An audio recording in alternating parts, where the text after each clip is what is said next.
যোৰহাট নগৰৰ মাজমজিয়াত অঘটন।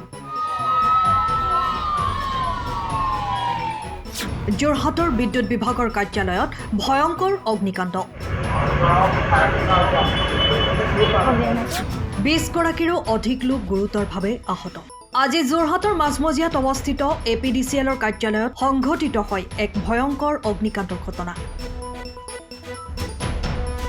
অগ্নিকাণ্ডটো ইমানেই ভয়ংকৰ আছিল যে প্ৰায় 20 গৰাকীৰো অধিক লোক গুৰুতৰভাৱে আঘাতপ্ৰাপ্ত হয়। উক্ত ঘটনাৰ পাছত এক হুলস্থুলীয়া পৰিস্থিতিৰ সৃষ্টি হয় কাৰ্যালয়ৰ চৌহদত।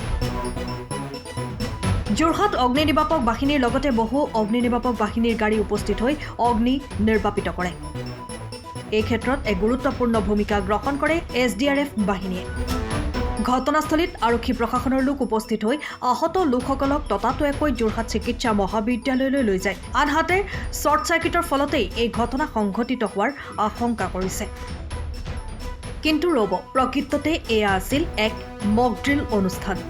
দুৰ্ঘটনা প্ৰশমন কৰাৰ ক্ষেত্ৰত দুদিনীয়া কাৰ্যসূচীৰে অনুষ্ঠিত কৰা এক প্ৰশিক্ষণ কাৰ্যসূচীৰ অন্তত আজি অনুষ্ঠিত কৰা হয় এই মক ড্ৰিল কাৰ্যসূচী, যি কাৰ্যসূচীত প্ৰদৰ্শন কৰা হয় বিভিন্ন দুৰ্যোগ সংঘটিত হোৱাৰ ক্ষেত্ৰত কিদৰে উদ্ধাৰ কাৰ্যসূচী গ্ৰহণ কৰা হয়। আমাৰ জিলা দুৰ্যোগ ব্যৱস্থাপনা প্ৰাধিকৰণ আৰু অসম ৰাজ্যিক দুৰ্যোগ ব্যৱস্থাপনা প্ৰাধিকৰণৰ তৰফৰ পৰা দুৰ্যোগ ব্যৱস্থাপনা সম্পৰ্কে আমাৰ দুদিনীয়া কৰ্মশালা যোৰহাট জিলাত অনুষ্ঠিত হৈছে।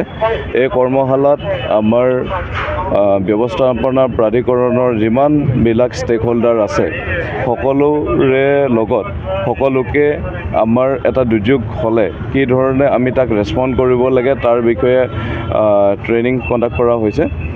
যোৱাকালি আমাৰ ডিটেইল এটা কি বুলি কয় কৰ্মশালা অনুষ্ঠিত হৈছে। ইয়াৰ ওপৰত সকলো বিষয়ববীয়াক ট্ৰেইনিং প্ৰদান কৰা হৈছে কি ধৰণে কমাণ্ড ছিষ্টেমটো মেইনটেইন কৰা হয়।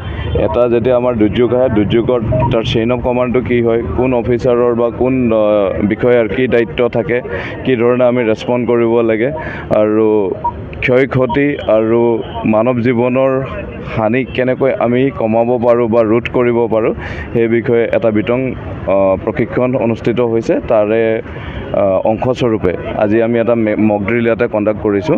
এই মক ড্ৰিলটোত আমাৰ ৰাজ্যিক যিসমূহ সংস্থা আছে, আমাৰ SDRF, fire and emergency services, district police, ইয়াৰ উপৰিও আমাৰ এয়াৰফ'ৰ্চ, ONGC আৰু আছাম ৰাইফলছ ডগ ট্ৰেইনিং চেণ্টাৰে আজি আমাক সহযোগ কৰিছে।